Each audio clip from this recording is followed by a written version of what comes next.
জুলাই মাস 2023 সকল বিরোধী দল অ্যাকসেপ্ট তৎকালীন স্বৈরাচার বাদে সবাই 31 দফা রাষ্ট্র মেলা সংস্কারের কর্মসূচি জাতির সামনে উপস্থাপন করলেন।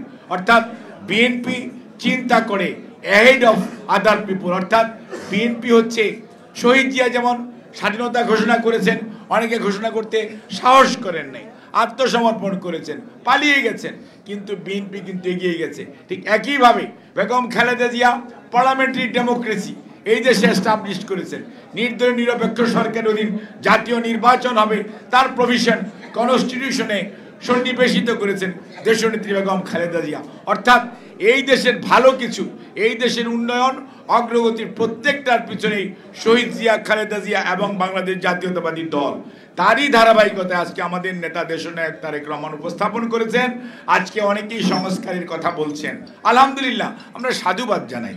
এগুলোকে বিএনপি চিন্তা করেছে অ্যাহেড অফ ইউ পিপুল। কাজেই আসেন আজকে দেশের মধ্যে যে স্বৈরাচারের কেউ বলে ঝুপ করে ঢুকে পড়বে, কেউ বলে অডিও দিয়ে 25 তারিখে নেমে পড়বে, কেউ বলে 10 তারিখে নেমে গিয়েছিলাম, এই যে সমস্ত কথা বিশৃঙ্খলা সৃষ্টি করার অপচেষ্টা করা হচ্ছে, প্রত্যেকটাই কিন্তু স্বৈরাচারের ষড়যন্ত্র, পতিত স্বৈরাচারের ষড়যন্ত্র। কাজেই জাতীয় ঐক্য দরকার। আর জাতীয় ঐক্যের আজকে নেতৃত্ব দিচ্ছেন বাংলাদেশ জাতীয়তাবাদী দলের ভারপ্রাপ্ত চেয়ারম্যান জনাব তারেক রহমান। আজকে 31 দফা জনগণের দফা, এটা বিএনপির দফা নয়, এটা একটি দলের দফা নয়।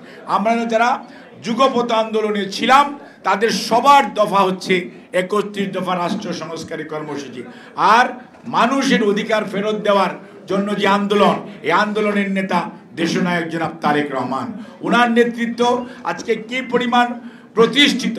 দেশের মানুষ আজকে গণতন্ত্র পুনরুদ্ধার, জনগণের ভোটাধিকার ফেরত দেওয়া, মানবাধিকার ফেরত দেওয়া, গুম হত্যা নির্যাতনের প্রতিকার এবং বিচার চাওয়া, সর্বোপরি দেশে একটি আগামীতে সুষ্ঠু সুন্দর নির্বাচন হওয়ার যে পরিবেশ সৃষ্টি করার জন্য যে মানুষটির উপর দেশের মানুষ আস্থা রাখে সেটি হচ্ছে জনাব তারেক রহমান।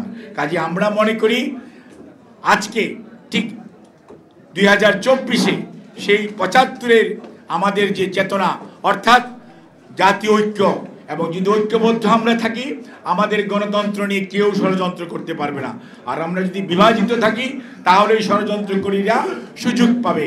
কাজে মনে রাখতে হবে আজকে এই মুহূর্তে জাতীয় ঐক্য, গণতন্ত্র পুনরুদ্ধার, জনগণের ভোটাধিকার ফেরত দেওয়া এবং জনগণের মালিকানা, দেশের মালিকানা জনগণের হাতে তুলে দেওয়ার যে দায়িত্ব অন্তর্বর্তীকালীন সরকার নিয়েছে, যত দ্রুততার সঙ্গে এটি করবে ততই মঙ্গল। আপনাদের সবাইকে ধন্যবাদ।